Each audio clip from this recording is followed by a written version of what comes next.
వికారాబాద్ జిల్లా పరిగి నియోజకవర్గంలో గనులు కార్మిక ఉపాధి కల్పన శాఖ మంత్రి వివేక్ వెంకటస్వామి పర్యటించారు. స్థానిక ఎమ్మెల్యే రామ్మోహన్ రెడ్డి ఆధ్వర్యంలో పరిగి మున్సిపాలిటీ పరిధిలోని నస్కల్లో 2 ఎకరాల్లో 45 కోట్లతో నిర్మించనున్న అడ్వాన్స్ టెక్నాలజీ సెంటర్ కు మంత్రి భూమి పూజ చేశారు.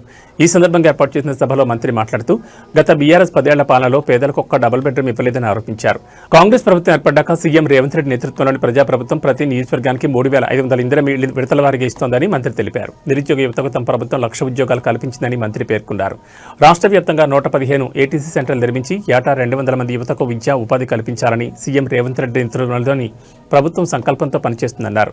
అవన్నీ అధిగమించి ప్రజలకు సుపరిపాలన అందించేందుకు రేవంత్ రెడ్డి ప్రభుత్వం పనిచేస్తోందని మంత్రి తెలిపారు.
నమస్తే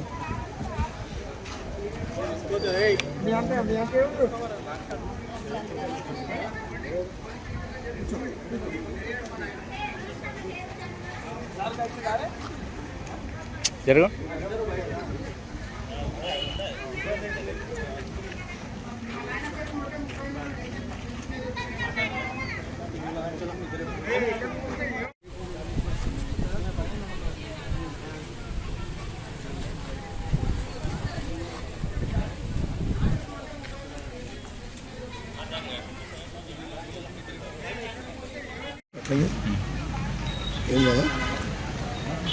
ఇప్పుడు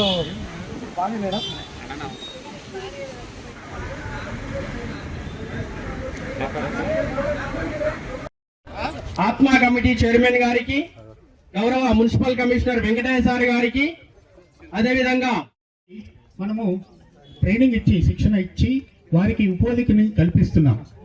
దాంతో పాటుగా గ్రామ పెద్దలు దండు అశోక్ గారికి ఈ కార్యక్రమానికి స్వాగతం.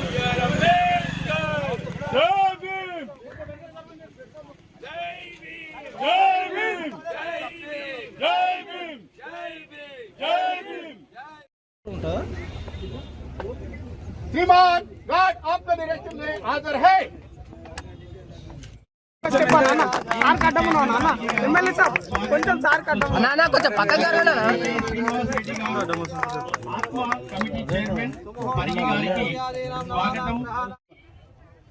శ్రీ భూమన్న గారి పరశురామ్ రెడ్డి గారికి, నస్కల్ గ్రామానికి విచ్చేసినటువంటి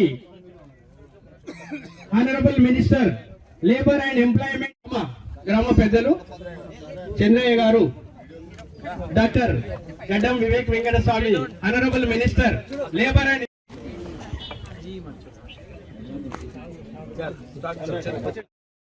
ప్రభుత్వం కేంద్ర ప్రభుత్వం కలిసి సంయుక్తంగా చేపడుతున్నటువంటి ప్రాజెక్టు 1,00,000 ఉద్యోగాలు ఈ డిసెంబర్ వరకు మన రాష్ట్ర ప్రభుత్వం 1,00,000 ఉద్యోగాలు భర్తీ చేయడం జరిగింది. ఇంకా 3 సంవత్సరాలు ఉన్నాయి, మళ్ళీ ఇంకొక 1,00,000 ఉద్యోగాలు వస్తాయి. కానీ ఆ 2,00,000 ఉద్యోగాలు సరిపోవు.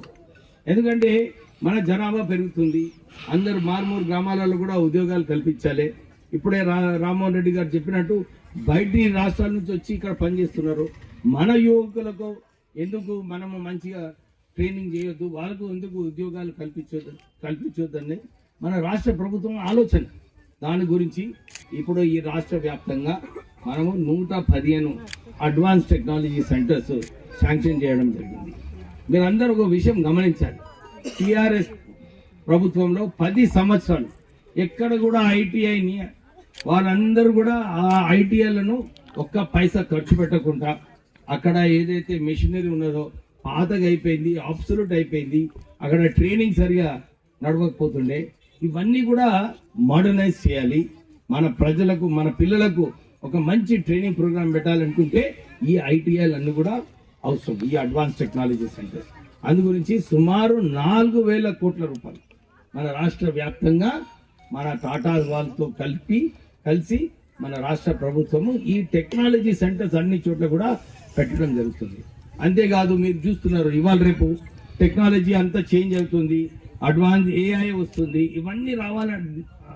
ఇవన్నీ కూడా సరిగా నడవాలంటే మనం కొత్త టెక్నాలజీ కూడా నేర్చుకునేది అవసరం ఉంది. సో ఈ అడ్వాన్స్ టెక్నాలజీ సెంటర్స్లో ఈ రోజు ఏదైతే అవసరమో అందు గురించి నేను వస్తేనే రామ్మోహన్ రెడ్డి గారిని అడిగినా నేను, అరే మీరు దగ్గర ఏదైతే ఇండస్ట్రియల్ పార్క్స్ వస్తున్నాయో ఇండస్ట్రియలిస్టులు అందరినీ పిలవండి, ఒక మీటింగ్ పెట్టి వాళ్ళతోనే లేఖపూర్వంగా రాపించుకోండి ఏమేమి అవసరాలు ఉన్నాయి.